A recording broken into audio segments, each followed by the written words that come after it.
बिस्मिल्लाहिर्रहमानिर्रहीम में एक और रिवायत है, हजरत मिकदाद बिन अमर किंदी रदियल्लाहु ताला अन्हु से मरवी है। बाद रिवायात में मिकदाद बिन असवद का नाम है। तो मिकदाद बिन अमर किंदी रदियल्लाहु ताला अन्हु कहते हैं कि मैंने रसूलुल्लाह सल्लल्लाहु ताला अलैहि वसल्लम की बारगाह में अर्ज किया, या रसूलुल्लाह सल्लल्लाहु अलैहि वसल्लम, अगर किसी जंग में, किसी लड़ाई में मेरा किसी काफिर से मुकाबला हो और लड़ते लड़ते वो काफिर मेरा हाथ काट दे, फिर मैं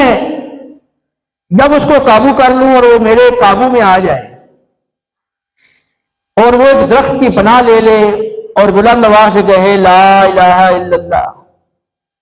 और अपने आप के मुसलमान होने का इकरार करे, तो क्या ऐसी सूरत में मैं उसे कत्ल कर सकता हूं?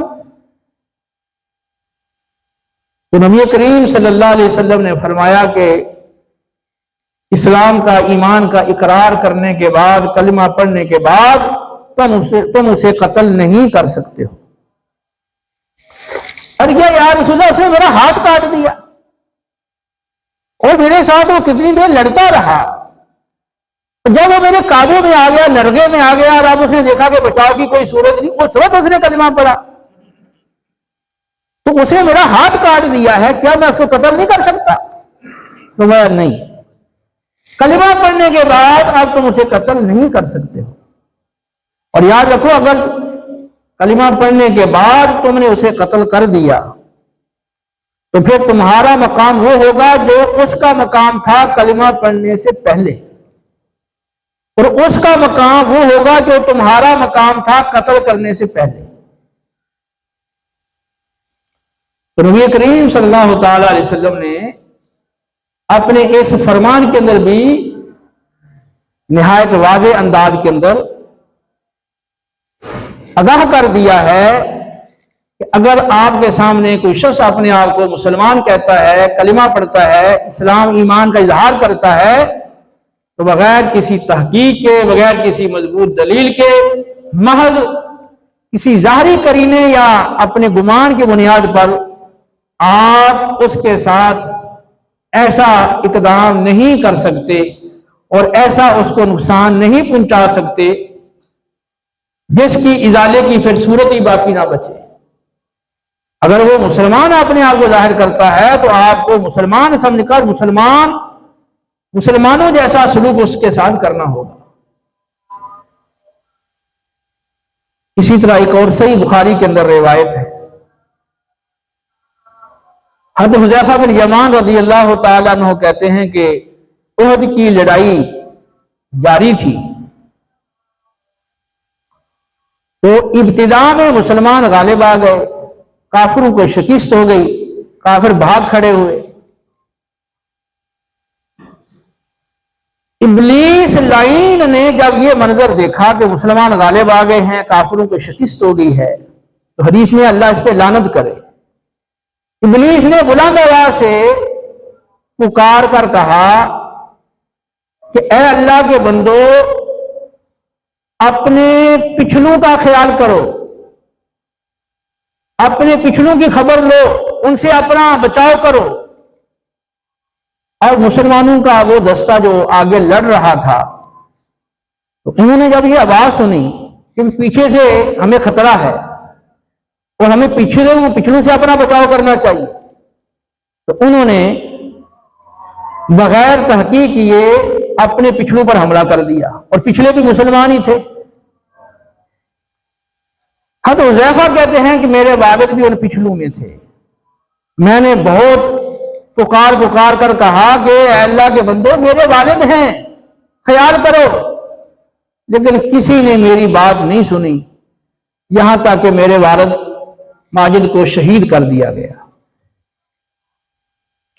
और वो इब्लीस ने जो बुलंद आवाज से पुकारा था कि ए अल्लाह के बंदो, अपने पिछलों से अपना बचाव करो, इनकी खबर लो। तो उस आवाज को सुनकर किसी ने तहकीक नहीं की कि ये आवाज किसकी है, ये कहा किसने है। चुनाचे पिछड़ों पर जब हमला कर दिया तो नतीजतन कई मुसलमानों के हाथों ही शहीद हो गए। हज़रत हुज़ैफा रज़ियल्लाहु ताला अन्हु ने जब देखा कि उनके वालिद माजिद इस गलतफहमी में मुसलमानों के हाथों शहीद हो गए, तो आपने कहा कि ए अल्लाह, ये गलतफहमी से मेरे वालिद को शहीद कर बैठे हैं, तू इनकी मगफिरत फरमा। फिर जब तक जिंदा रहे हजरत हुज़ैफा बिन यमान अपने वालिद के कातलों के लिए, उनको शहीद करने वालों के लिए बख्शिश की दुआ करते रहे। तो आपने देखा कि बगैर तहकीक के महज एक खबर सुनकर वो रद्द अमल जाहिर किया गया,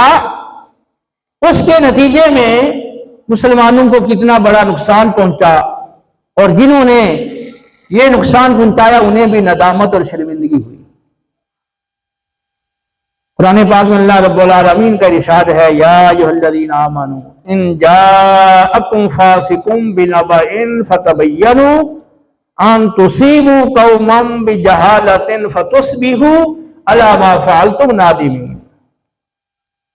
कि ऐ अहले ईमान,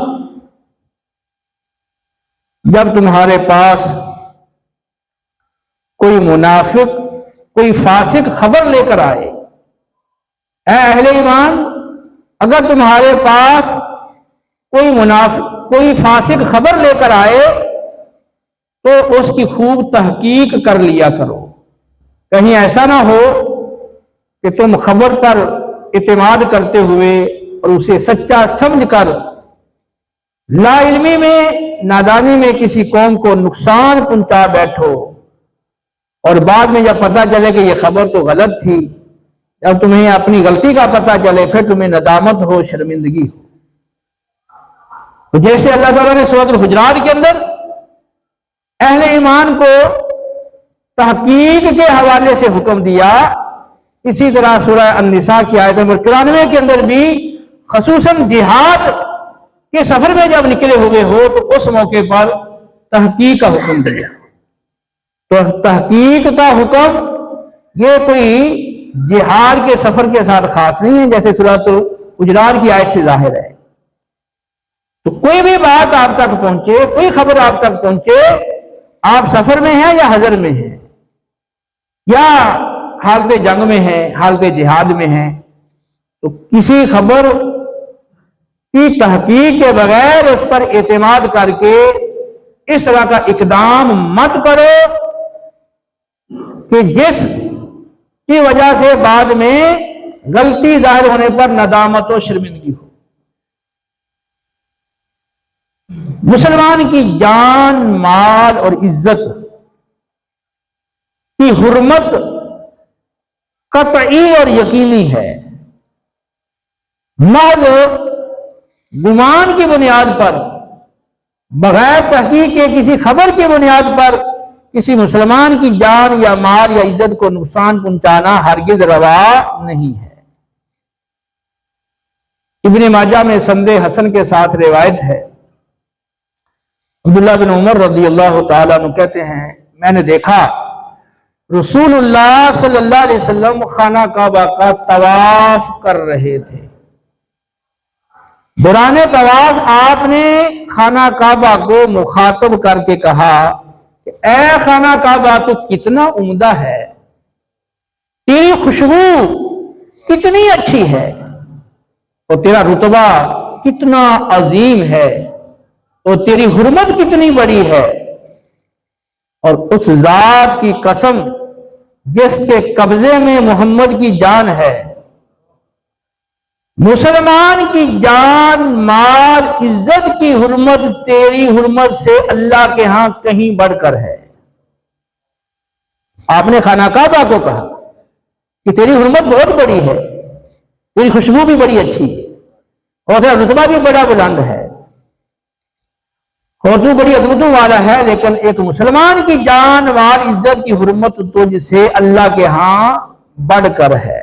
और फिर आपने कहा कि हमें हर मोमिन के बारे में हुस्ने ज़न ही रखना चाहिए।